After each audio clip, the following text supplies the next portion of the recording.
Kepala SMA Negeri 1 Jatilawang, Bapak Eko Adi Nuryadin, SPD, MPD, kepada yang kami hormati peserta diseminasi pemahaman konsep budaya positif SMA Negeri 1 Jatilawang. Pertama-tama, marilah kita panjatkan puja dan puji syukur kehadirat Tuhan Yang Maha Esa yang telah memberikan rahmat dan hidayahnya kepada kita semua, sehingga kita bisa berkumpul di pada acara hari ini. Salawat serta salam semoga tetap tercurahkan kepada Baginda Agung Muhammad SAW. Semoga kita termasuk umatnya. Izinkan saya sebagai pembawa acara untuk membacakan susunan acara pada siang hari ini. Yang pertama, pembukaan. Kedua, menyanyikan lagu Indonesia Raya. Yang ketiga, sambutan kepala sekolah. Yang keempat, diskusi. Yang kelima, penutup. Marilah kita awali acara diseminasi pemahaman konsep budaya positif pada siang hari ini dengan bacaan basmalah bersama-sama. Acara yang kedua yaitu menyanyikan lagu Indonesia Raya. Kepada hadirin dimohon berdiri.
Hadirin dimohon untuk duduk kembali.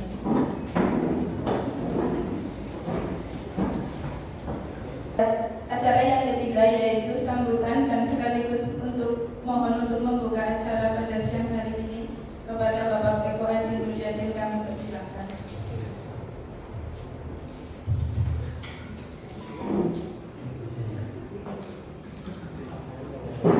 Bismillahirrahmanirrahim. Assalamualaikum warahmatullahi wabarakatuh.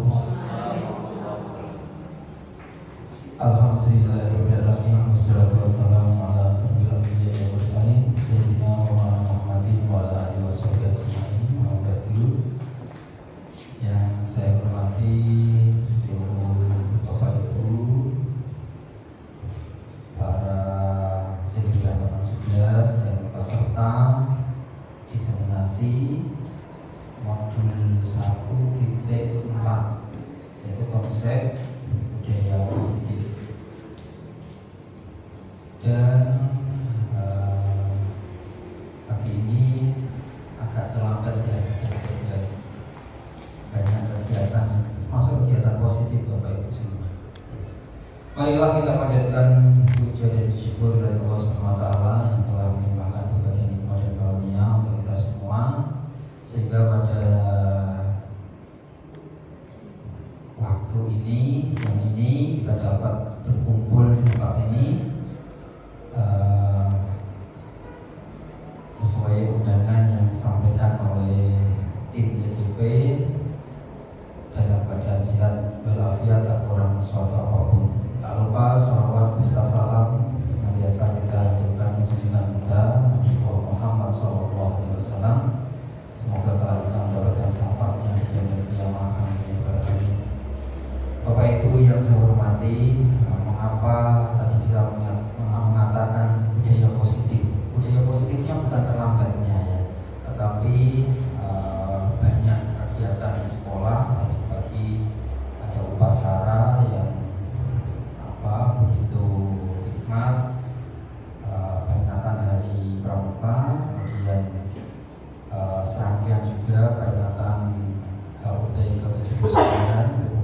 bekerja, ada lomba-lomba bapak ibu guru, anak-anak, ya, dan akhirnya kegiatan ini dapat terlaksana pukul 11, ya, untuk sedikit tidak apa-apa. Ya. Kami, saya sendiri selaku kepala sekolah di SMA Besar Jatilawang menyambut baik kegiatan diseminasi modul 1.4 konsep budaya positif di sekolah yang dilaksanakan oleh CGP Angkatan 11 pada Bu Susanti, Bu Arum, dan Bu Septi. Dan ini mohon kerjasama dari Bapak Ibu semua peserta yang diundang untuk turut serta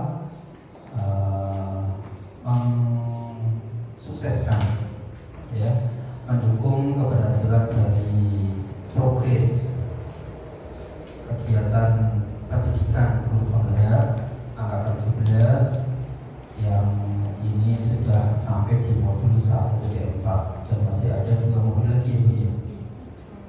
Iya, masih cukup lama. Untuk itu Bapak Ibu semuanya, kami ucapkan terima kasih, ya. Dengan kerjasama begini juga merupakan budaya positif. Jadi saling mensupport, mendukung, menyemangati, kemudian juga berkolaborasi dari satu komponen dengan komponen yang lain. Tentu ini tidak lepas dari dukungan dari para staf di sekolah juga yang menyediakan ruangan, kemudian sarana prasarana untuk kegiatan ini. Mudah-mudahan dari yang dilaksanakan ini oleh para CGP angkatan 11 bertiga dulu dapat memberikan manfaat untuk kita semua, terutama untuk sekolah dan nanti berimbas kepada para siswa yang kita didik, yang kita angkut di kelas masing-masing.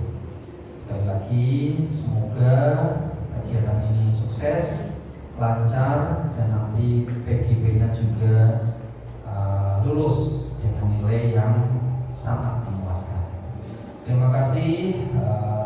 Mohon maaf apabila ada yang kurang berkenan dari yang saya sampaikan. Bila taufiq wal hidayah, wassalamualaikum warahmatullahi wabarakatuh. Dengan ini membaca Bismillahirrahmanirrahim, kegiatan diseminasi pemahaman konsep modul 1.4 yaitu budaya positif di sekolah saya nyatakan dibuka.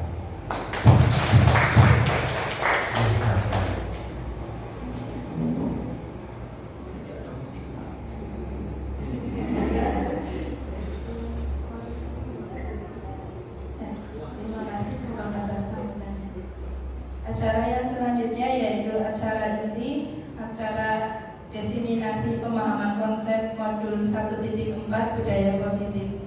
Untuk materi yang pertama, langsung saja nih.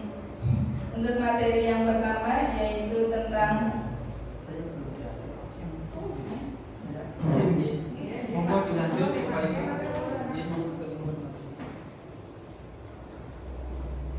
dari Kemenkes.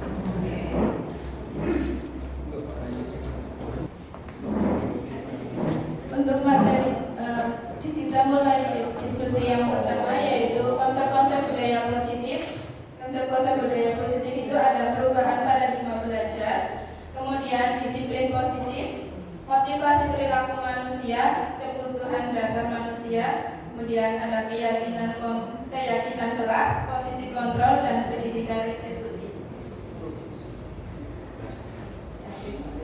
Selanjutnya, menurut filosofi Ki Hajar Dewantara, sekolah itu diibaratkan sebagai tempat bercocok tanam atau sebagai sawah, ya, tempat kita untuk bercocok tanam, sehingga guru itu harus mengusahakan sekolah menjadi lingkungan yang menyenangkan, menjaga dan melindungi murid-murid dari hal-hal yang negatif atau tidak baik. Dengan demikian, karakter murid tumbuh dengan baik sesuai dengan dengan kodrat alam dan kodrat zamannya. Kodrat alam berarti itu adalah berasal dari diri mereka sendiri, sedangkan kodrat zaman itu adalah sesuai dengan zamannya sekarang. Ya. Kemudian budaya positif, dalam membangun budaya positif di sekolah, kita dapat menyediakan lingkungan yang positif, aman, nyaman, agar siswa mampu berpikir, bertindak, dan menciptakan dengan merdeka, mandiri, dan bertanggung jawab. Jadi, disiplin positif itu adalah pendekatan yang fokus pada pengembangan perilaku murid melalui dengan dukungan, pemberian contoh atau teladan kepada murid. Di sini Bapak Ibu bisa melihat perubahan paradigma yang dulu umumnya disiplin sangat berkaitan dengan posisi kontrol. Kita lihat dalam posisi kontrol itu erat kaitannya antara stimulus respon tentang dunia dengan teori kontrol tentang dunia. Stimulus sebuah tujuan sesuatu yang dihargai dan bermakna. Bagaimana cara kita mengontrol diri dan bagaimana menguasai diri untuk memilih tindakan yang mengacu pada nilai-nilai yang kita hargai. Jadi dengan demikian, seseorang yang memiliki disiplin diri berarti mereka bertanggung jawab terhadap apa yang dilakukannya, karena mereka mendasarkan tindakan mereka pada nilai-nilai kebajikan universal.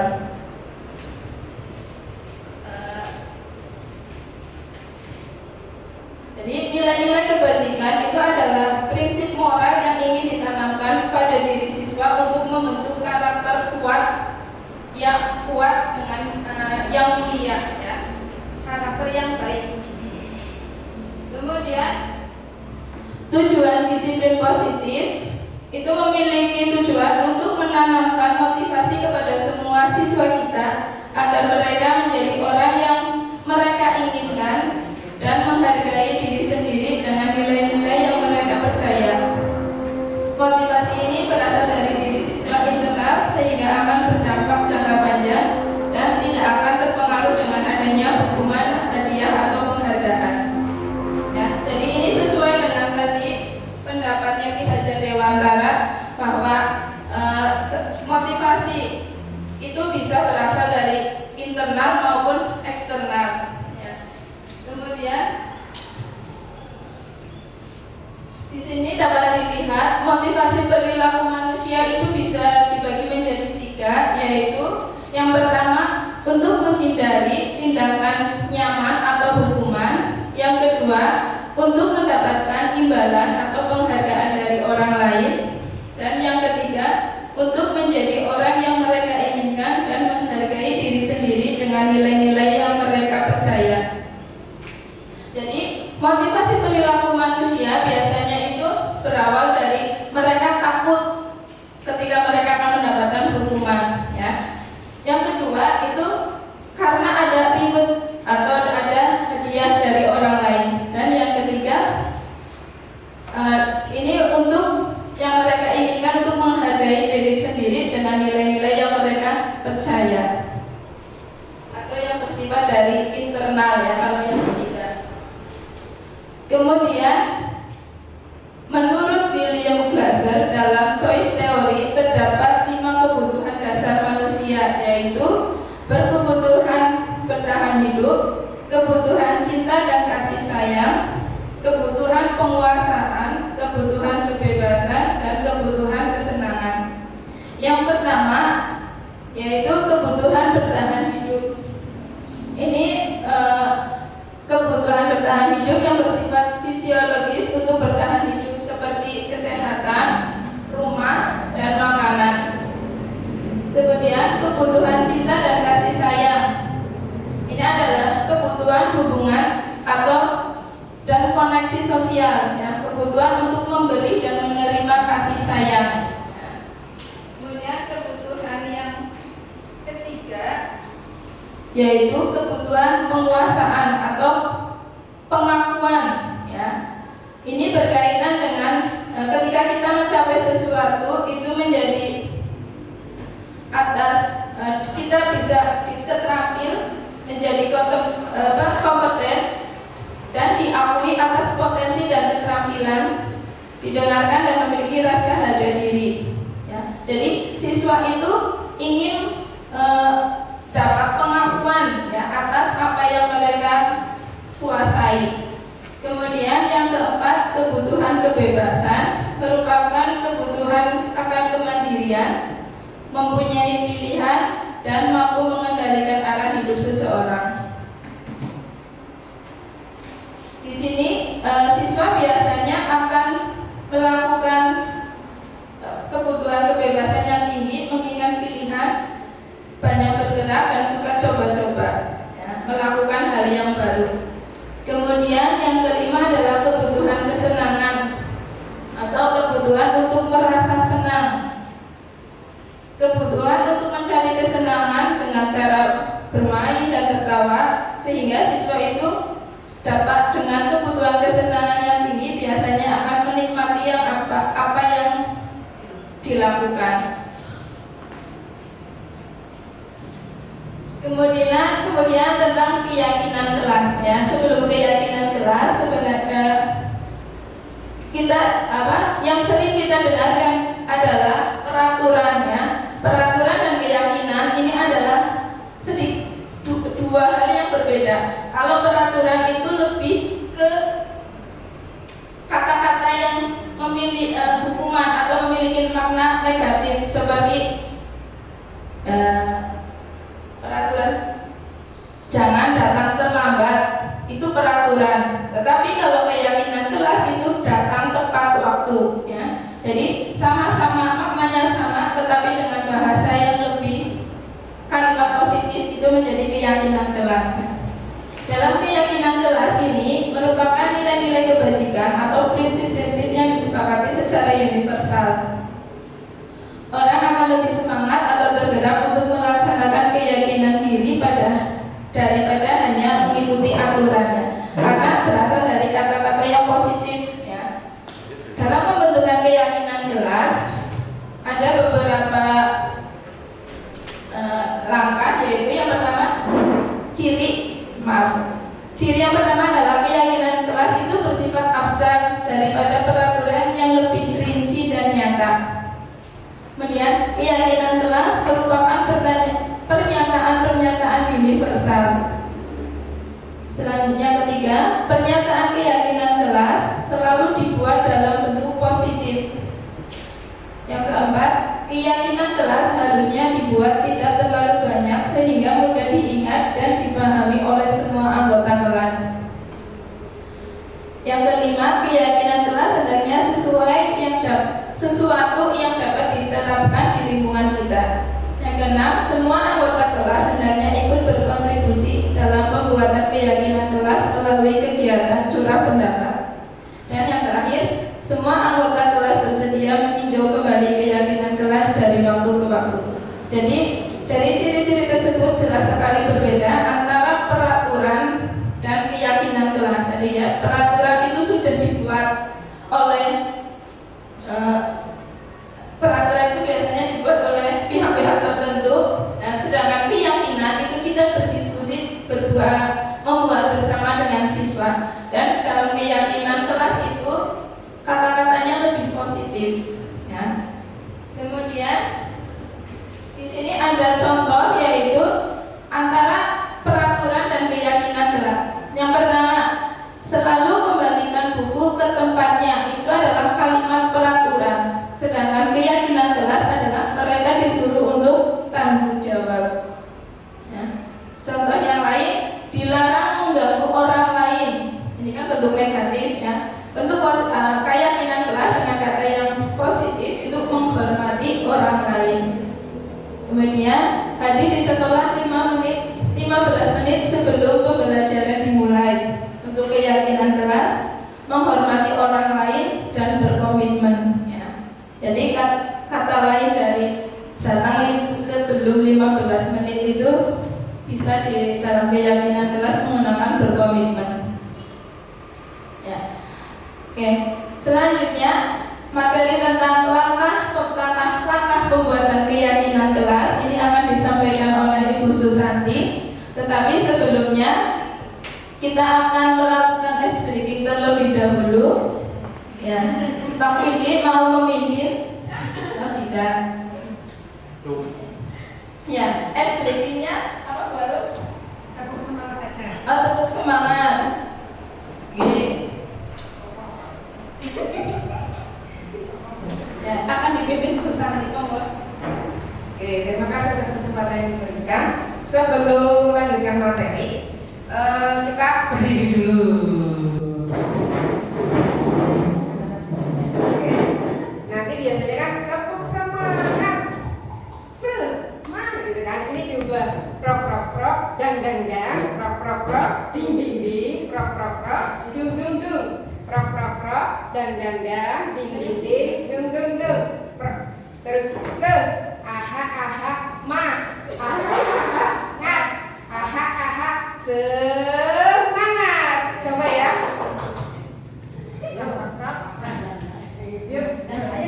Coba dulu, sama dulu.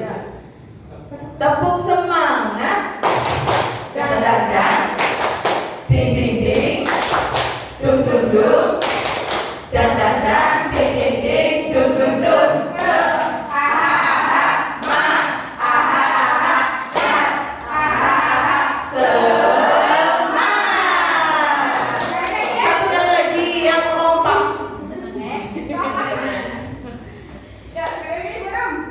Tepuk semangat. Dan dan dan, ding ding ding, dung dung dung, dan dan dan, ding ding ding, dung dung dung. Se, aha aha ma, aha aha ya, aha aha semangat.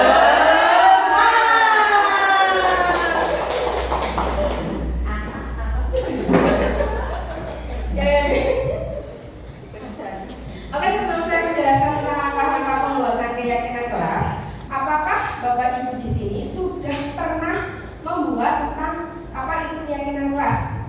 Atau biasanya kita lihat di awal itu di beberapa kelas itu ada kesepakatan kelas. Sudah ada yang buat Bapak Ibu guru? Ada. Siapa? Gue. Contohnya apa Bu kesepakatan kelasnya?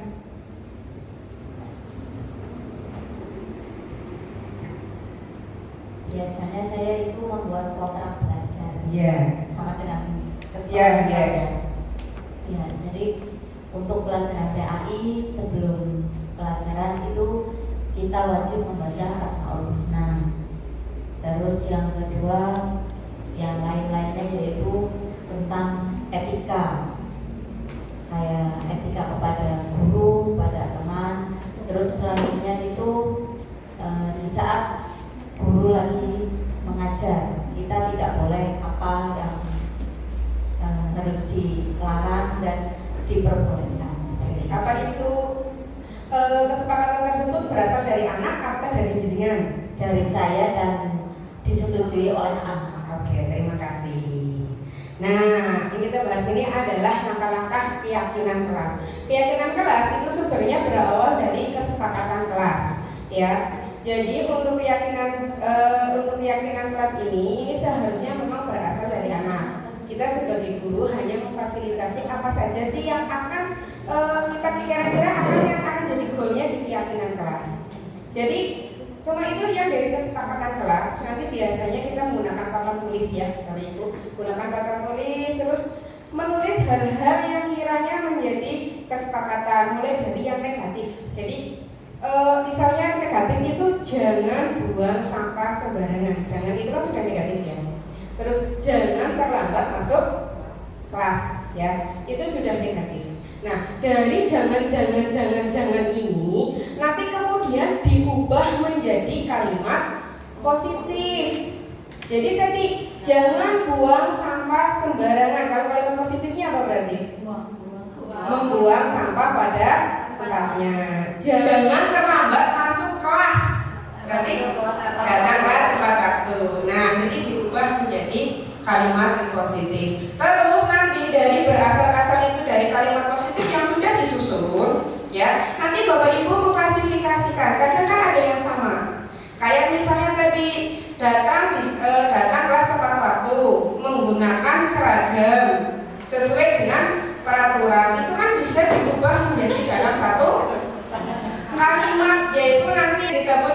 keyakinan atau nanti lebih ke kata-kata yang universal.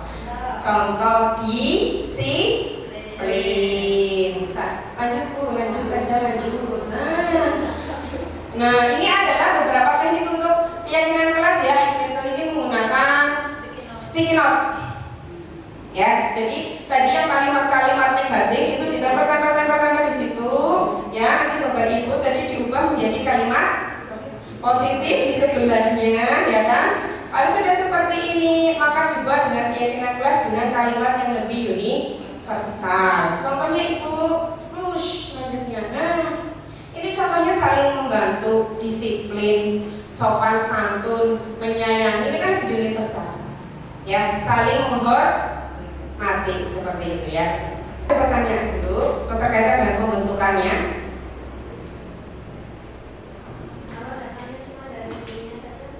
Tidak bisa karena pada dasarnya untuk keyakinan kelas yang menjalankan itu kan anak. Jadi harus dari anak. Biar apa? Tujuan dari keyakinan kelas apa sih? Tujuannya adalah untuk kesadaran mereka.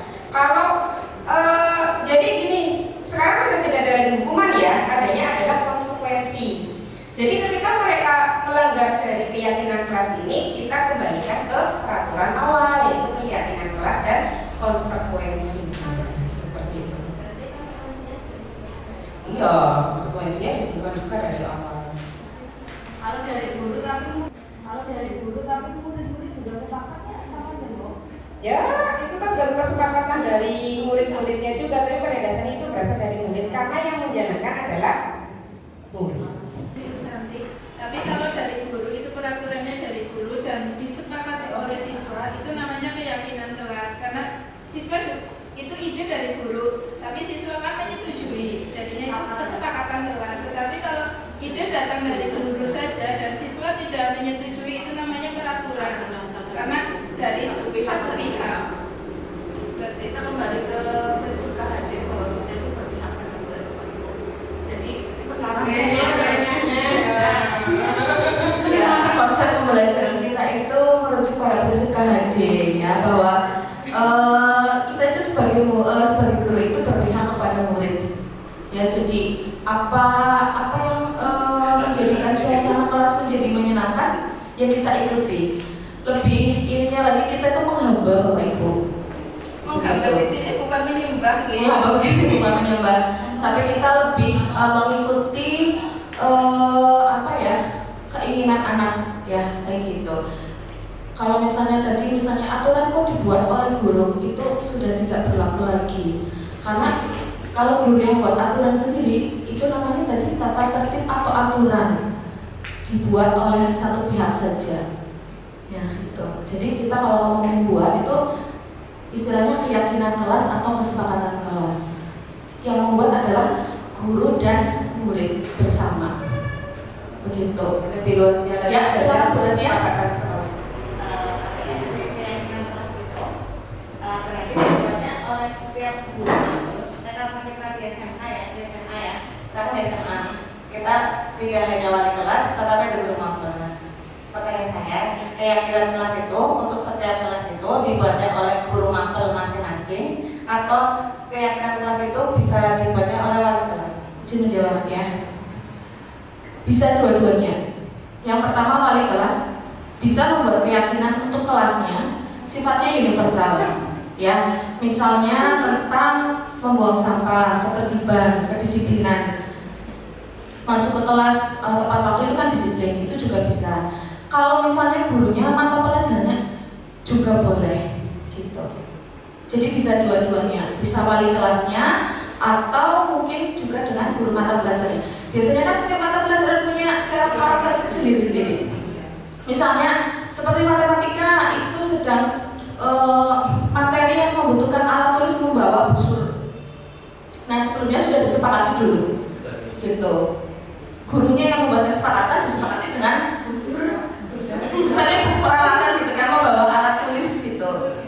Yang mungkin tidak ada di mata pelajaran yang lain bukan busur tinah ya. Ini maksudnya busur derajat. Atau mungkin guru olahraga, kesepakatannya adalah menggunakan baju olahraga. mungkin PPKN misalnya ya Bu, PKN. Nah itu kan di kesepakatan kelas itu fleksibel. Jadi sesuai kelas dan guru masing-masing. Terus lagi ya, tadi kan misalkan apa tidak iya tidak apa misalnya tadi kan udah kita bikin kesepakatan kelas ya, misalkan anak kan sudah tahu misalkan kita melanggar misalnya berarti kan sudah ada konsekuensinya kayak gitu kan. Terus kalau kita membuat kesepakatan kelas, konsekuensinya itu bolehkah yang negatif atau konsekuensinya juga harus positif? Itu nanti Ada materi segitiga karena nanti ada saya nanti biasanya. Nanti ada caranya gimana kita mengatasi untuk anak-anak yang bermasalah ya. Itu nanti ada caranya juga. Lanjut ya, lanjut. Mau ditambahin bisa belum dulu ya. Lanjut dulu ya ke keyakinan kelas ya. Pada dasarnya keyakinan kelas itu segala sesuatu yang dibutuhkan kesepakatan di kelas tersebut ya. Jadi wali kelas boleh berkaitan dengan yang universal lebih ke kesepakatan kelasnya, terus yang belum mapel juga boleh ya. Karena setiap mapel itu membutuhkan kesepakatan sendiri-sendiri sesuai dengan kepentingannya masing-masing. Lanjut Bu. Lanjut.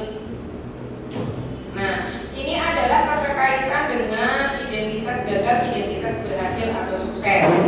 Jadi kita lihat di sisi hukuman. Sesuatu yang menyakitkan harus terjadi. Kalau di sanksi atau konsekuensinya sesuatu yang harus terjadi. Sedang di restitusinya itu adalah restitusi merupakan pilihan. Hukumannya itu tidak nyaman untuk murid. Jadi kalau hukuman itu kan sesuatunya itu menyakitkan yang harus terjadi, tidak nyaman untuk murid, terus merasa jadi korban, kurang tidak adil, seperti itu kalau bentuk hukumannya. Terus anak jelas tersakiti, gitu. Terus untuk yang sanksi atau konsekuensi, jadi kita pandangnya adalah konsekuensi, itu adalah sesuatu yang harus terjadi, tidak nyaman untuk murid, anak, tapi jangka waktunya itu pendek. Kalau hukuman itu jangka waktunya panjang, ya. Terus korban bisa diabaikan, maksudnya tidak merasa dirinya jadi korban banget terus-menerus, itu karena jangkanya jangka pendek. Terus untuk restitusi itu sendiri adalah penguatan untuk anak dalam jangka waktu yang panjang, ya. Terus korban mendapatkan ganti, ya, atau nanti merasa adil, ya, karena anak itu sendiri merasa dikuatkan. Oke, lanjut Mbak. Nah, apa sih bedanya hukuman dengan konsekuensi, ya kan? Jadi untuk hukuman itu sendiri, ini biasanya itu tiba-tiba tidak terencana. Kadang siswa itu tidak tahu apa yang akan terjadi dan tidak dilibatkan. Di samping itu, hukuman hanya bersifat satu arah dari guru yang memberikan dan siswa hanya menerima hukuman tersebut. Ya, hukuman kadang juga ada yang berupa fisik dan berupa non fisik atau hukuman verbal. Sedangkan untuk konsekuensi itu sendiri ini sudah terencana dan sudah dibahas dan disepakati oleh guru dan siswa. Jadi apa? Jadi siswa dan guru itu sudah mengetahui konsekuensinya yang akan diterima. Jadi bedanya hukuman dengan murid itu terkaitan dengan konsekuensi. Kalau hukuman kan karena beri berupa hukuman, anak kan merasa kaget karena merasa nggak tahu apakah yang terjadi. Tapi kalau konsekuensi karena sudah disepakati dari awal, jadi mereka sudah tahu. Kalau saya berbuat salah ini, saya harus seperti apa? Ya, lanjut dulu. Hukuman adalah penghargaan. Hukuman kok penghargaan? Sama halnya dengan hukuman, ternyata penghargaan juga seperti menghukum seseorang. Ya, ada 5 pengaruh. Yang pertama adalah memberikan pengaruh jangka pendek dan jangka panjang. Jadi untuk penghargaan diberikan untuk membuat seseorang melakukan sesuatu dalam jangka yang pendek. Jika sering digunakan penghargaan, maka orang tersebut akan tergantung pada penghargaan dan akan kehilangan motivasi. Jadi kayak misalnya gini, kamu ada anaknya dapat nilai 100 kayak gitu, kamu ibu kasih hadiah ya. Nah itu nanti justru ini adalah pengaruhnya jangka pendek, gitu ya. Terus penghargaan tidak efektif. Ini penghargaan mensyaratkan. Jadi kayak misalnya kamu mendapatkan penghargaan jika gitu ya. Jika mengumpulkan tugas tepat waktu, jika dan jika. Ya. Jika tidak mendapatkan penghargaan yang diharapkan, maka akan timbul rasa kecewa. Jadi misalnya kayak gini, saya mengerjakan tugas ya dari jam 7 sampai jam 12 malam. Pengennya ketika anak mengerjakan itu kan pengen dipuji, tetapi bukannya kumpul tanda tangan kok. Ya itu juga termasuk nanti penghargaan yang tidak efektif. Kenapa? Karena ketika nanti tidak dilakukan, anak akan merasa kecewa. Selanjutnya adalah penghargaan merusak hubungan. Penghargaan merusak hubungan ini keterkaitan dengan iri. Jadi bagi anak-anak yang memang pinter, anak-anak yang memang dia punya kemampuan, ketika di akademiknya bagus, itu mungkin akan mendapatkan penghargaan terus-menerus. Tapi bagi anak-anak yang kurang, itu justru nanti akan merasa iri, ya, dan tidak menyukainya. Bahkan misalnya gini, yang dapat ranking 1, yang dapat sama dapat ranking 2, yang ranking 2 pasti akan merasa kecewa, dan akhirnya itu menimbulkan persaingan yang tidak sehat di dalam kelas tersebut. Terus yang keempat adalah penghargaan menghukum. Penghargaan hukum ini ada hal yang sama karena keduanya merupakan mengendalikan seseorang. Jadi pada dasarnya orang mau nggak sih mengendalikan? Nggak mau, ya. Jadi pada dasarnya penghargaan itu juga menghukum, seperti itu. Terus selanjutnya adalah kasus permasalahan. Nah ini yang tadi ditanyakan Bu Gracia, gimana sih cara menyelesaikannya? Ini saya bacakan dulu kasus atau permasalahannya. Anto jarang sekali hadir di pembelajaran jarak jauh. Ini kayak nggak move on ya, pembelajaran jarak jauh ya kasusnya ya nggak apa-apa. Pada saat hadir pun Anto seringkali menggunakan kata-kata kasar di kolom chat mengejek teman-temannya. Hal ini sudah sangat mengganggu dan beberapa orang tua murid yang mengikuti pembelajaran daring mengeluhkan tentang perilaku Anto di pembelajaran jarak jauh. Jadi pembelajaran jarak jauh ini dilakukan kapan? Ini biasanya kita lakukan itu pada saat kelas 12 sedang ujian sekolah. Nah, kelas 10 sama 11 itu kan jarak jauh. Dan ini kasusnya itu muncul di hari itu. Gitu ya, Ibu ya. Oke, untuk selanjutnya keterkaitan dengan penjelasan gimana sih cara menyelesaikan kasus Anto ini akan dijelaskan oleh Bu Arul.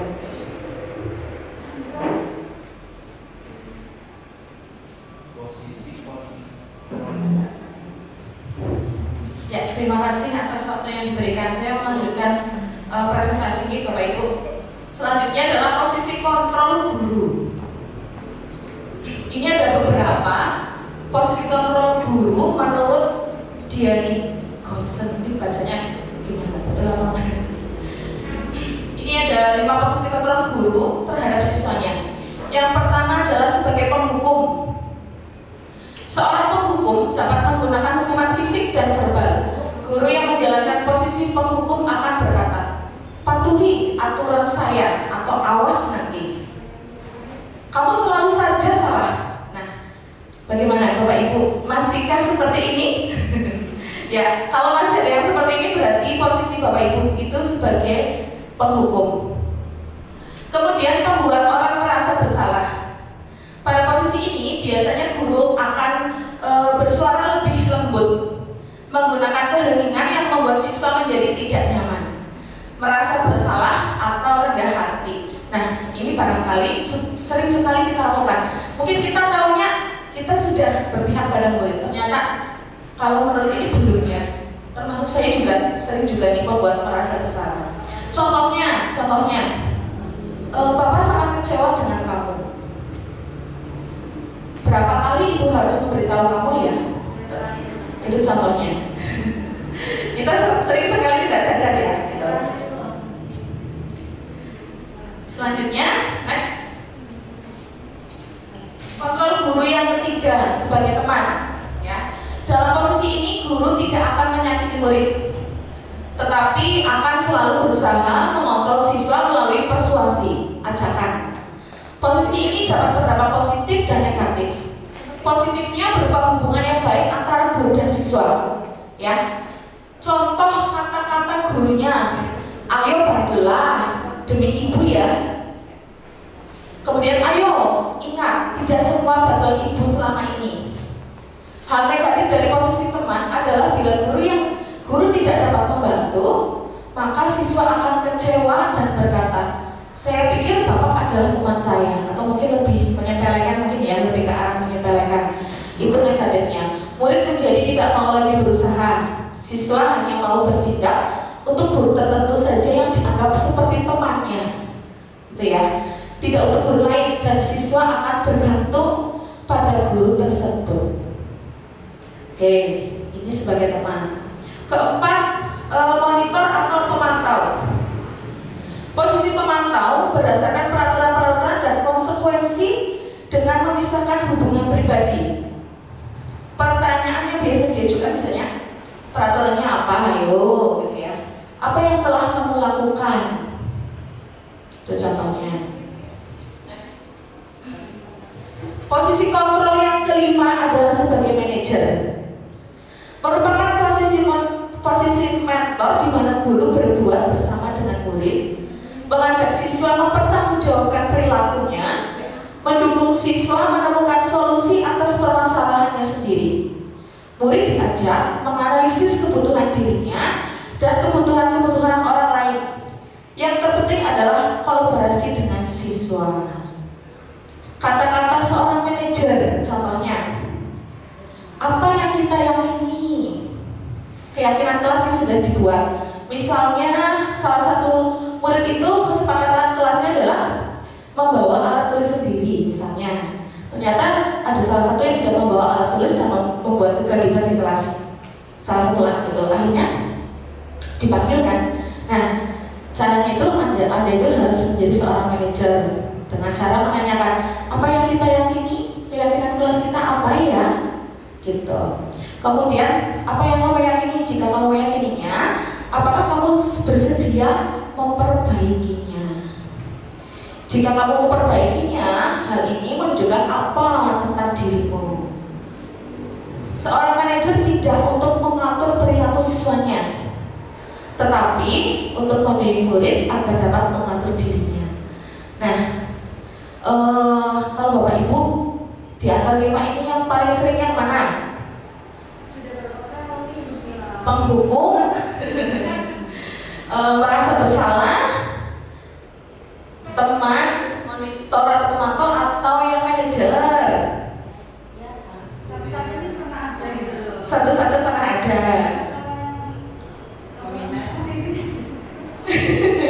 Iya, semuanya saya kira sudah pernah. Semuanya belum tahu, oh ternyata ada teorinya seperti ini, kayak gitu ya. Nah, kalau di antara 5 ini kira-kira yang paling baik posisi kontrol guru itu yang mana? Yang manajer ya. Nih. Apa kita perlu kasih salut, Bu?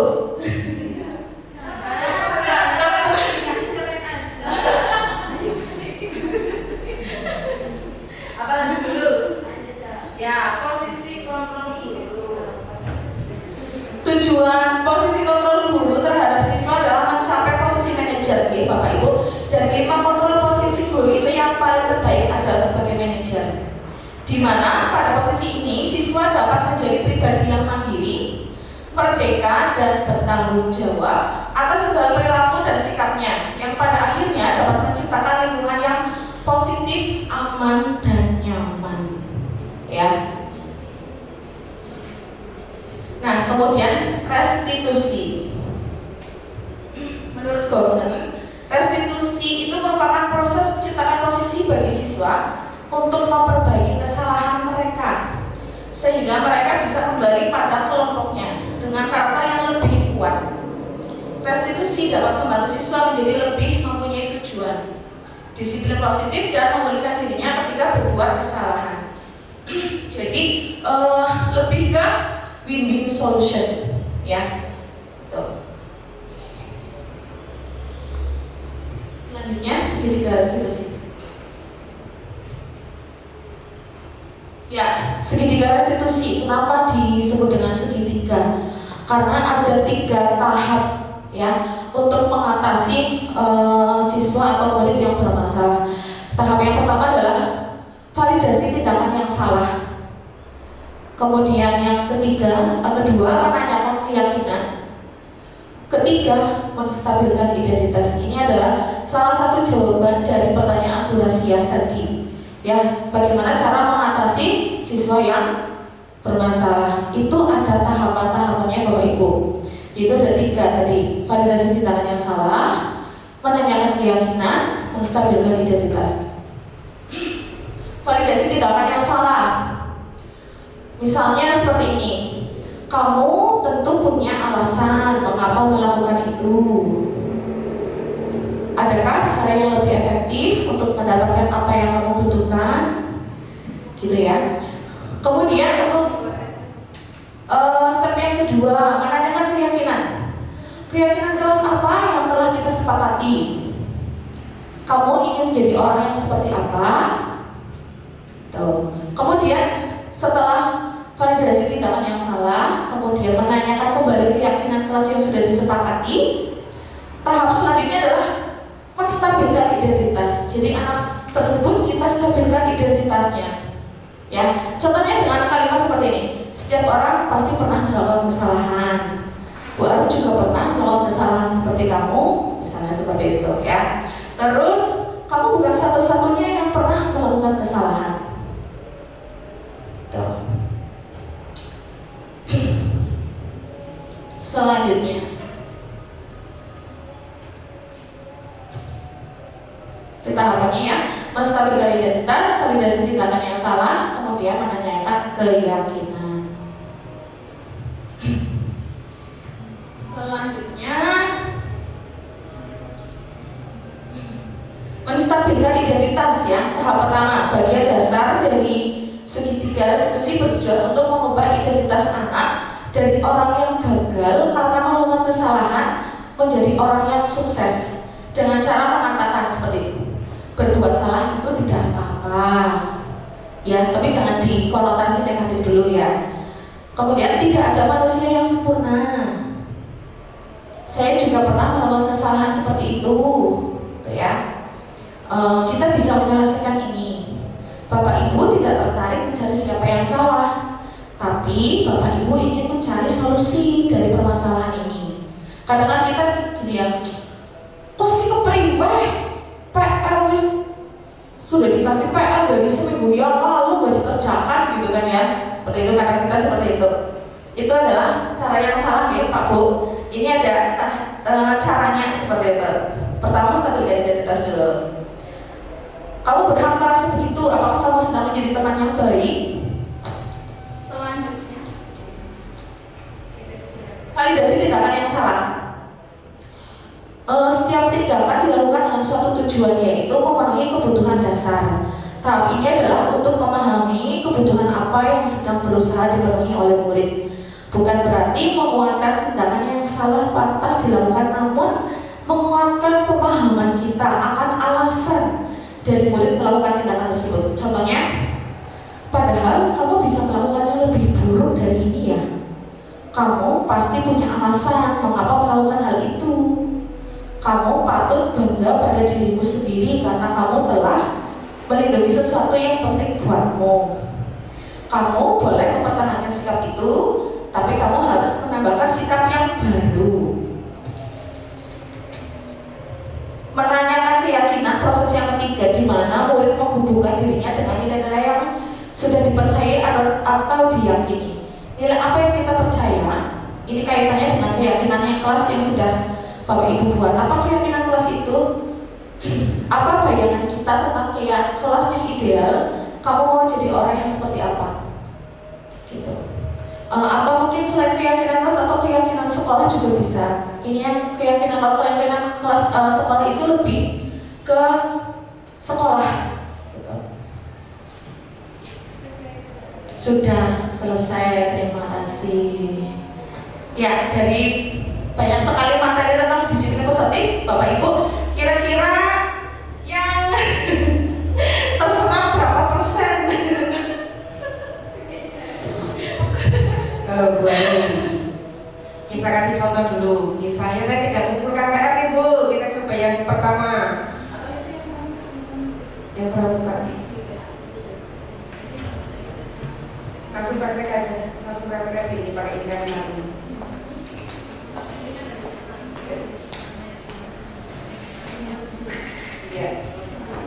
Ini yang berbuat salah. Misal, ada seorang anak bernama Trisentiana. Dia tidak mengumpulkan tugas sejarah informatika, monggo.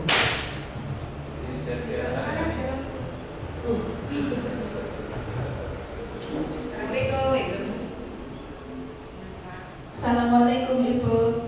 Waalaikumsalam. Ya silakan berdiri, Mbak Septi berdiri. Silakan berdiri Mbak Septi. Ya. Ya, Mbak Septi tahu kenapa Ibu panggil Mbak Septi? Tidak tahu Bu. Kira-kira kemarin Ibu kan sudah memberikan tugas. Sepertinya teman yang lain sudah mengumpulkan. Kalau Mbak Septi bagaimana? Belum Bu. Kenapa kok belum? Males, susah Bu soalnya. Soalnya susah. Iya. Kira-kira yang susah itu kenapa? Di bagian mananya? Nggak paham, susah aja Bu. Semuanya susah. Semuanya susah. Ya, Ibu tanya lagi. Kamu masih ingat? Oh ya, Ibu juga pernah jadi murid seperti kamu ya, Septi? Iya Bu. Iya, Ibu juga pernah melakukan kesalahan seperti kamu. Iya. Iya mah, ya apa enggak loh? Ibu juga pernah ya, gitu. Ibu juga pernah melakukan kesalahan. Tapi kita kembalikan lagi keyakinan kelas kita. Kamu tahu keyakinan kelas kita yang mana? Tahu Bu. Yang apa? Harus mematuhi peraturan, kemudian mengerjakan PR tepat waktu, kemudian menghormati guru. Nah, ya kamu sudah tahu keyakinan kelas kita ya, mengerjakan PR tepat waktu. Kamu belum bisa mengerjakan PR tepat waktu. Iya. Kemudian selanjutnya bagaimana? Bagaimana apanya Bu? Kamu kan belum mengerjakan tugasnya. Iya. Selanjutnya baiknya bagaimana tugasnya? Ya nanti dikerjakan Bu. Ya. Ada solusi lain selain mengerjakan? Saya minta maaf sama Ibu karena saya salah tidak mengerjakan PR. Oke, Ibu apresiasi ya niat baik kamu. Jangan lupa PR-nya dikerjakan. Siap Bu. Oke, terima kasih ya Septi. Sekarang kamu boleh balik ke kelas lagi. Oke. Contohnya seperti itu ya Pak Bu. Terus kalau bisa tidak mengumpulkan sampai akhir semester bagaimana? Berarti guru mengingatkan lagi, dipanggil lagi. Seperti kasus Bu Emang itu saya apal sekali dengan anak saya yang AIS itu. Ibu ini melanjutkan simulasi tadi dari Bu Arum sama Bu Septi. Jadi ini kasus real dari sekolah kita. Tadi kasus berkaitan dengan tugas, ya. Tugas yang disampaikan oleh guru tapi tidak dikerjakan oleh murid. Sepertinya kok apa yang disampaikan Bu Arum itu guru seperti luar biasa, seperti malaikat seperti itu. Tapi pada saat dasarnya kita juga ibaratnya dengan kata-kata anak ambekan sekolah jelas lulus. Tapi apakah pembelajaran, ya, apakah pembelajaran hanya sampai segitu? Jadi kasus real, contoh kemarin saya menjadi wali kelas 11K, ada anak yang bernama Ais. Itu sampai akhir semester itu beberapa tugas fisika Bu Emang itu tidak mengumpulkan. Nah, tapi saya yakin tidak mengumpulkan pun Bu Emang pasti kasih nilai. Tapi pastinya setiap guru ada prosesnya, ada proses bagaimana cara menagih sampai akhirnya ditagih, diingatkan lewat dititipkan lewat wali kelas, tapi anak tersebut tetap tidak mengumpulkan. Menurut Bu Arum, Bu Santi dan Bu Santi, kira-kira solusinya bagaimana tentang pembelajaran budaya positif? Yang lebih baik itu seperti apa? Kembali lagi Pak, win-win solution Pak. Kembalikan lagi peraturannya ya. Kita tidak boleh anak itu sampai tinggal kelas Bapak Ibu. Jadi yang berusaha kelas itu siapa? Kita. Kembali lagi ke filosofi Ki Hajar Dewantara. Ya, kita itu sebagai guru yang berpihak pada murid, menghamba pada murid. Masya Allah Bapak, luar biasa. Kita profesi kita sebagai guru saja, tanpa yang lain-lain itu kita sudah luar biasa ya. Ibaratnya dunia akhirat ya Bu ya. Iya. Kalau kita ini benar-benar diterapkan, Masya Allah Pak, gitu. Kita kembalikan lagi, kita ke aturan kita memang seperti itu Bapak. Jadi misalnya kita tadi sudah melaksanakan restitusi G, ternyata anak itu tidak mengumpulkan. Kalau menurut saya seperti ini, kita gimana caranya saat anak itu berangkat, berarti ditunggu nih Pak Bu, supaya mengerjakan sampai selesai. Mungkin itu solusinya. Mungkin dari Bu Septi ada yang lain. Ya. Makanya itu tadi sebelum materi ke restitusi di sini kan ada keyakinan kelas. Ya mungkin ini yang perlu kita lakukan sebelum kegiatan pembelajaran itu kita di awal pertemuan pertama itu kita membuat sebisa mungkin harus membuat keyakinan kelas. Ketika kita sudah membuat keyakinan kelas dan siswa murid itu sudah paham apa yang kita yakini sama-sama di kelas tersebut, dan ketika nanti ada masalah yang seperti ini, berarti kan siswa sudah tahu konsekuensinya itu nanti akan seperti apa, seperti itu. Jadi tadi kalau dilihat dari ceritanya Pak Widi itu kan Bu Enok sudah melakukan tahap restitusi yang sangat baik ya. Tetapi di sini sampai sekarang sudah mengumpulkan tugas atau belum Pak Widi? Belum. Nah, jadi di sini Bu Enoknya sudah melakukan segitiga restitusi dengan baik, tetapi mungkin ya di awal belum ada kesepakatan kelas. Jadi kita tidak mempunyai pegangan dasar yang kuat ketika kita akan memberikan konsekuensinya seperti itu. Jadi ada hubungan yang sangat erat di awal kita harus membuat konsep keyakinan kelas atau kesepakatan kelas. Seperti itu Pak. Ini apa yang bisa menjadi pembelajaran buat kita semua.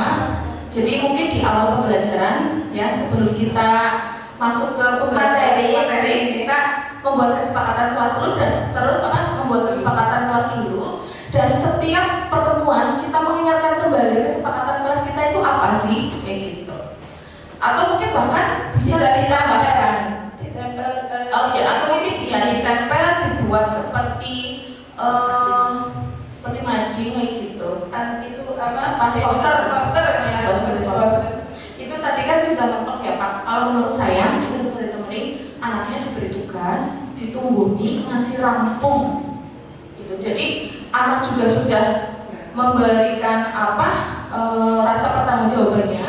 Kita juga sudah meleburkan juga ya. Kita memberikan nilai, tapi kan anak itu sudah mengerjakan tugasnya, entah apapun itu hasilnya Bapak Ibu. Kayak gitu. Menurut saya seperti itu. Mungkin ada pendapat lain, monggo. Bapak Ibu, sebenarnya kasus-kasus seperti Ning Ais itu sebenarnya kan kita semua mengalami ya Bapak Ibu ya.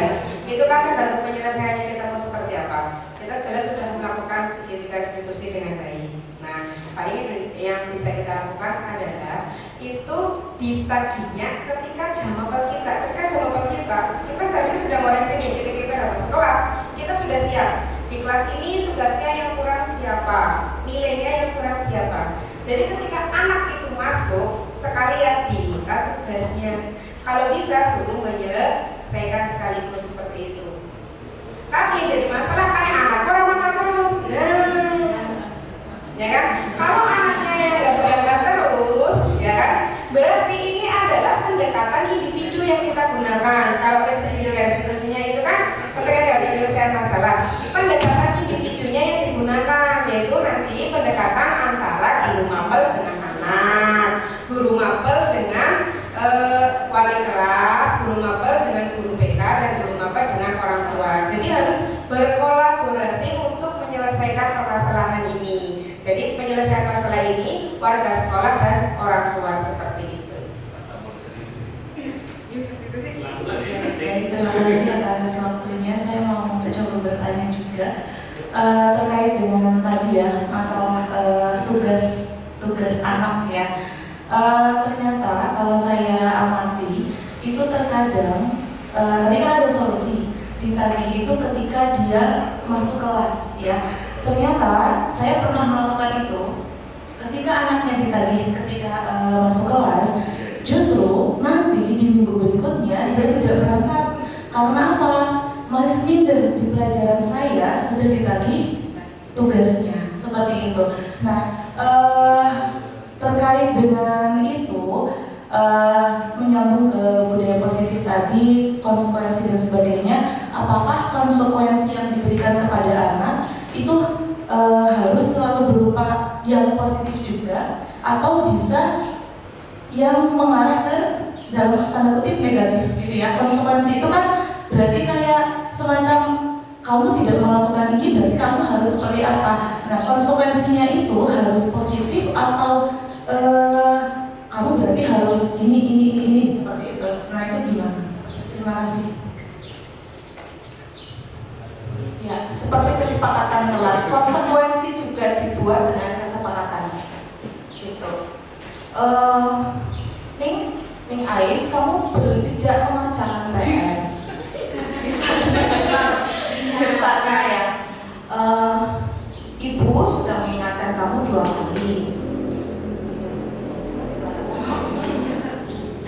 Nah, konsekuensinya kira-kira apa? Jadi kita yang tanya ke anak, gitu. Jadi kalau kesepakatan terus kita bertanya ke anak, musyawarah, konsekuensi juga seperti itu. Nanti biar anak menggali sendiri. Kira-kira oh ya, saya ini sudah nggak mengerjakan tugas dan sudah diingatkan berulang kali sama Bu Septi. Saya ini sudah keterlaluan ya, gitu kan. Berarti kira-kira saya mau ngapain ya? Dikembalikan lagi ke anak. Nah, ini juga harus hati-hati Bapak Ibu. Kalau kita mengingatkan ya, apalagi ini. Nah, ini kan anak ibaratnya beda dari yang lain. Kalau kita terlihat membedakan di depan anak-anak banyak itu juga, menurut saya jangan ya, seperti membunuh karakter. Jadi kita pendekatan secara individu, kita bisik-bisik, kemudian nanti kamu setelah pelajaran itu, kamu menemui ibu ya di ruang piket atau di ruang guru sebentar saja, kayak gitu. Karena tadi di segitiga diskusi ada menstabilkan identitas. Jadi si anak itu tidak merasa dihakimi, tidak merasa karakternya terbunuh di depan teman-teman yang lain. Menurut saya itu, barangkali ada yang lain, Susan atau Bu Sakti. Ya, tadi ketika saya lebih menyoroti ketika kita memberikan penagih tugas, tetapi malah minggu depannya anak menjadi tidak berangkat. Nah, saya sekarang bertanya, pas menagih itu caranya bagaimana Bu Desti? Pas lagi, caranya tentu sudah dipanggil secara pribadi kan. Kita juga paham kalau memang menagih di depan anak pasti dia akan malu seperti itu. Ini terjadi ke anak saya gitu ya, dulu di kelas 10C. Sebut saja namanya Panji misalkan ya. Sekarang 11C ya. Nah, itu kan saya sudah melakukan pemanggilan, bahkan ketika dipanggil itu saya tetap bukan berdua gitu ya. Jadi ketika anaknya diingatkan, kamu kenapa sudah melakukan hal-hal yang menurut saya sudah sangat hati-hati, sehati-hati mungkin, tapi ternyata ketika melakukan atau ketika ditagih dengan baik-baik pun anak tersebut ternyata malah minggu depannya tidak berangkat. Nah itu seperti itu yang terjadi di lapangan. Gitu. Oh, berarti Panji tidak berangkat karena Bu Resti. Iya, betul. Ya. Berarti Bu Resti sudah kalau dalam tahapan segitiga restitusi itu kan ada memvalidasi tindakan yang salah. Berarti jenengan sudah melakukan validasi tindakan yang salah dan Panji sudah mengakui kesalahannya, sudah. Terus langkah yang kedua yaitu menstabilkan identitas. Dalam menstabilkan identitas itu muncul dari diri Panji sendiri atau dari Bu Resti? Kalau untuk menstabilkan identitasnya tentu mungkin ya kesimpulan itu datang dari saya. Tapi ketika anaknya ditanya, Panji, saya misal seperti ini ya, yang saya katakan pada saat itu ya, yang sudah berlalu, yang kemarin-kemarin, kesalahan kemarin, nggak apa-apa. Yang penting kamu hari ini harus lebih baik lagi. Itu kan salah satu bentuk motivasi kan? Ya, saya kan seperti itu. Tapi iya, yang kemarin-kemarin, tugasnya kemarin-kemarin di semester 1 yang sudah dilakukan, tolong jangan diulangi lagi. Nah, di semester ini kamu harus lebih semangat lagi. Misalkan seperti itu yang pernah saya lakukan, tapi ternyata nihil gitu. Zone dia ternyata tidak mengumpulkan sampai akhir begitu.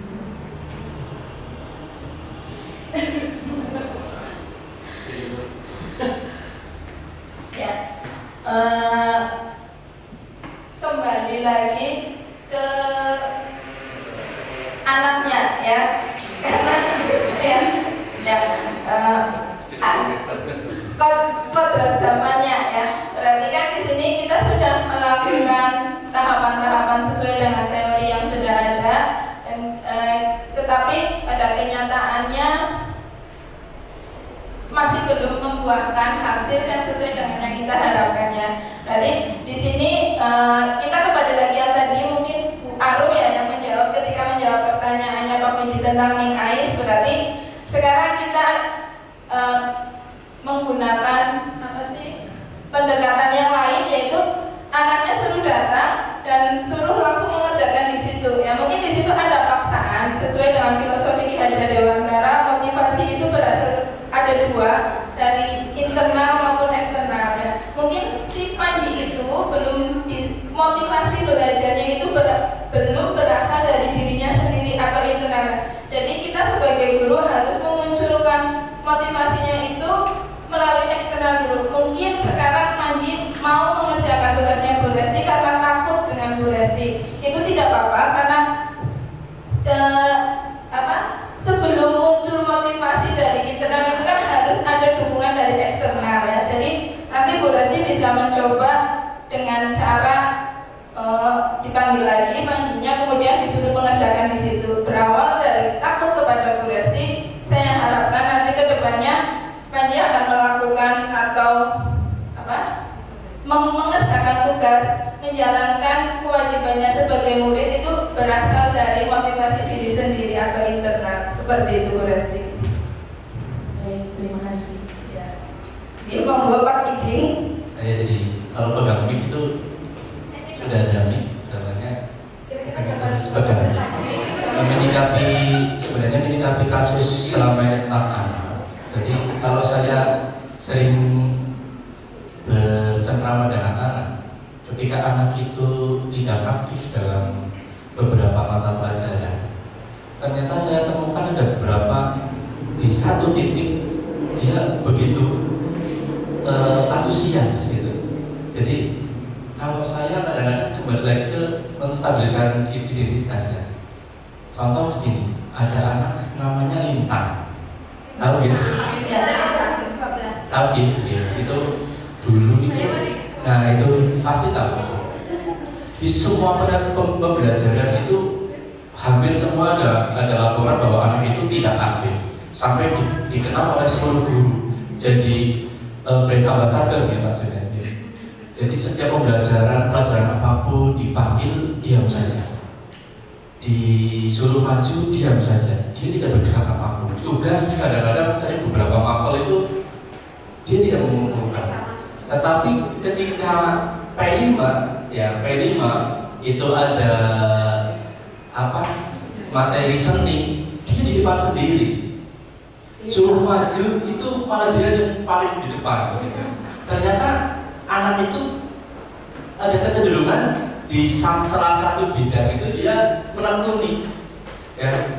Jadi kita sebagai guru ya, kita memang tugasnya membimbing anak untuk menjadi anak yang sukses, tapi tidak memaksakan. Di setiap mungkin kita sering penjas dia deklam, masa deklam kalau tetap maju kan tidak itu.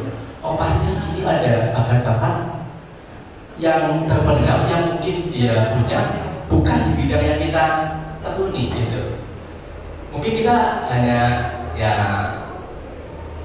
memfasilitasi saja.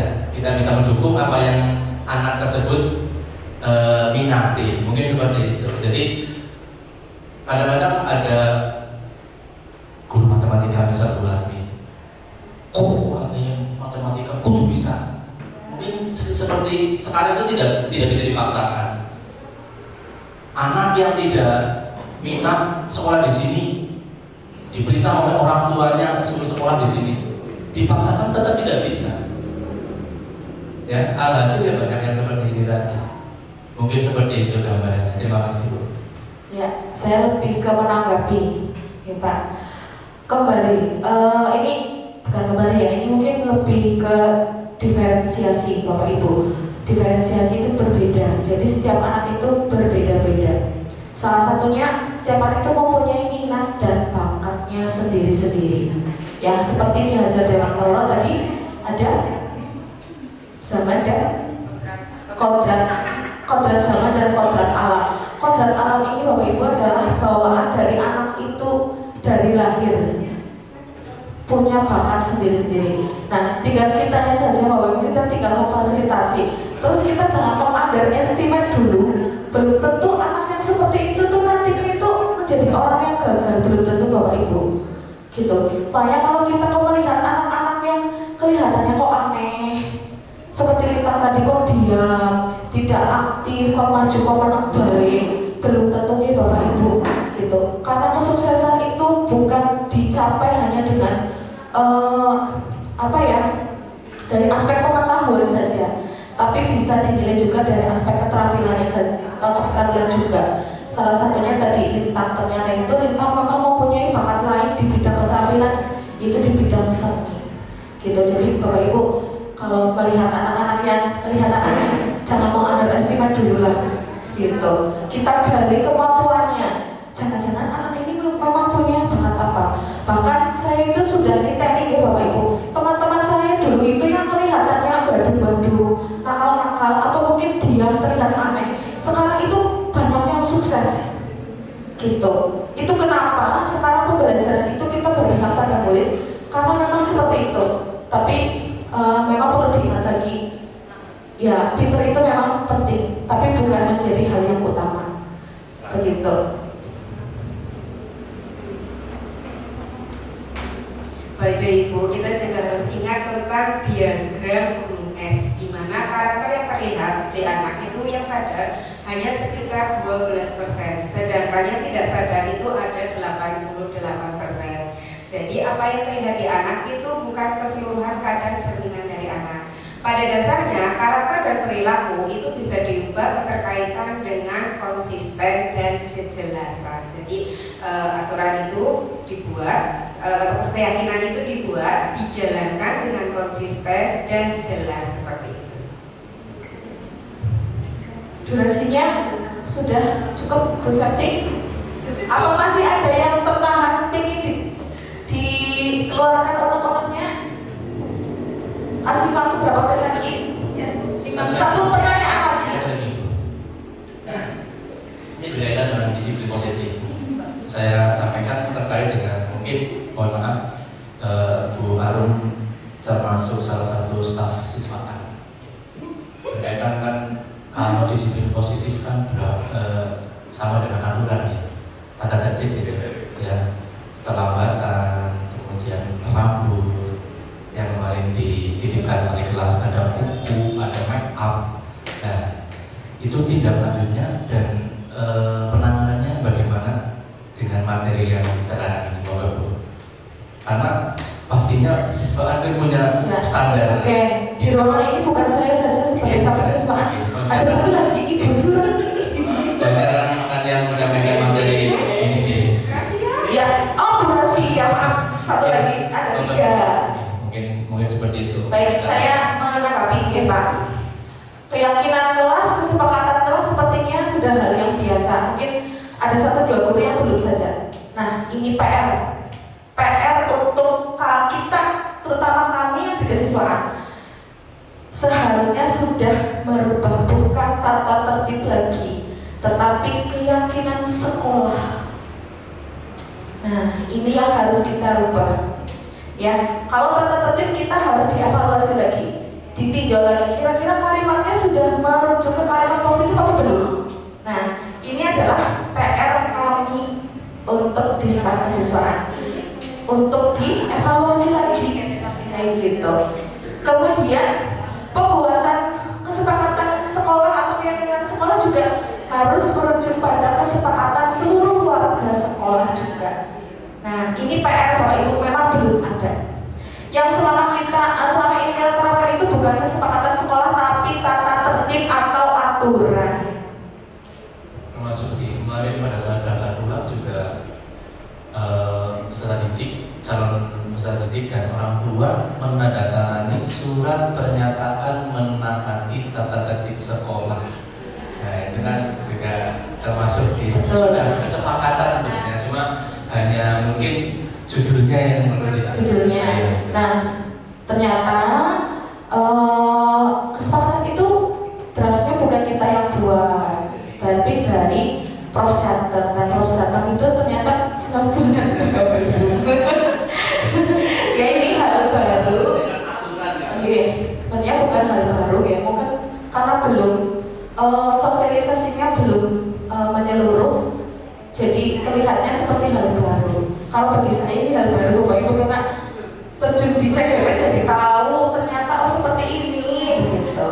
Lagian kalau dinas pendidikan Prof juga bukan guru benar.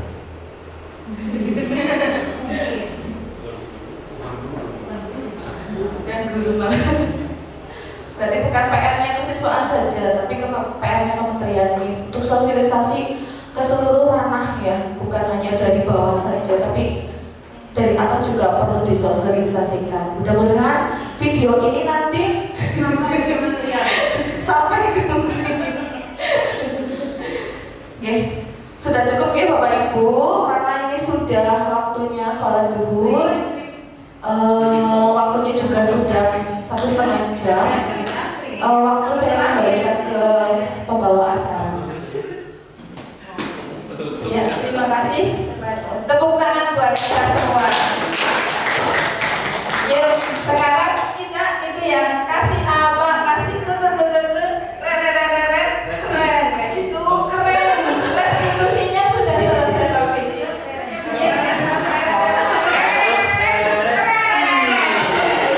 Seperti ini, terus keren, gitu ya.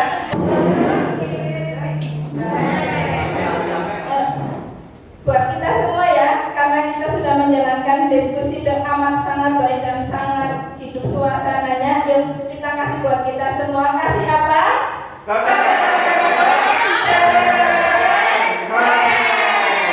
Oke, tepuk tangan, terima kasih.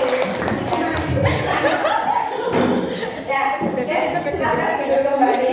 Ya, terima kasih atas partisipasinya Bapak Ibu semua. Sebelum kita tutup pada acara hari ini, saya meminta salah satu peserta kali ini untuk merefleksi kegiatan kita kurang lebih 1 jam tadi. Kita sudah belajar apa saja. Ada yang mau merefleksi?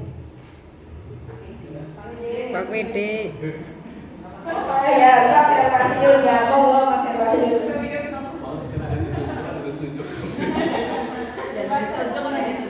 Pengen ditunjuk ya? Ya, jadi pada pertemuan kali ini kita sudah belajar tentang konsep-konsep budaya positif ya, yang meliputi perubahan paradigma belajar, disiplin positif, motivasi perilaku manusia, perubahan dasar, keyakinan kelas, posisi kontrol dan segitiga restitusi. Ya, Pak, yang paling terkesan bagi Pak Herwahyu dari materi yang tadi sudah disampaikan kira-kira apa? Saya secara pribadi yang paling berkesan adalah tentang keyakinan kelas seperti itu, karena di awal pembelajaran kita harus melaksanakan apa ya, membuat keyakinan kelas agar nanti kalau ada sesuatu yang menyimpang dari keyakinan kelas kita punya dasar untuk ya mengingatkan peserta didik yang menyimpang dari keyakinan kelas dan sudah dibuat bersama seperti itu. Terima kasih banyak. Yuk kita sama-sama Pak Herwahyu dikasih apa?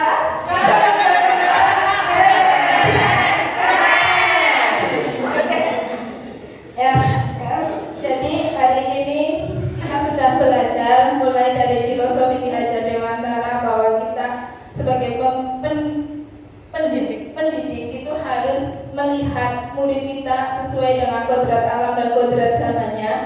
Kemudian kita juga harus melihat siswa murid kita itu secara seutuhnya dengan melihat bahwa masing-masing siswa itu mereka adalah unik-unik ya, unik. Kemudian memiliki karakter yang berbeda-beda. Kita juga harus bisa memasuki dunia mereka sesuai dengan kodratnya, dan kita harus bisa menuntun mereka ke arah yang lebih baik.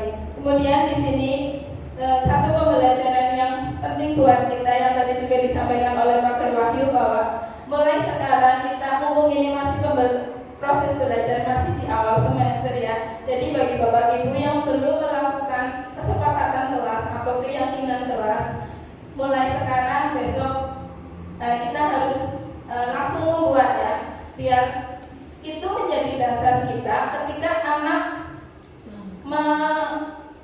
tidak menepati atau tidak melakukan keyakinan kelas yang sudah kita sepakati bersama. Tanpa kita membuat keyakinan atau kesepakatan kelas, kalau siswa ada yang melanggar, nanti di kedepannya kita yang bingung sendiri kan? Karena sebelumnya tidak ada kesepakatan bersama ya. Jadi mohon untuk kita bersama mengimplementasikan ilmu yang apa kita dapat hari ini kepada murid-murid kita, seperti itu ya. Alhamdulillah dalam acara siang hari ini, yaitu pemahaman konsep modul 1.4 tentang budaya positif, alhamdulillah berjalan dengan lancar. Semoga ilmu yang apa kita dapat hari ini itu barokah, bermanfaat buat kita semua, dan bisa mengantarkan murid-murid kita ke arah yang lebih sukses lagi ya. Untuk menutup acara pada siang hari ini, mari kita tutup dengan bacaan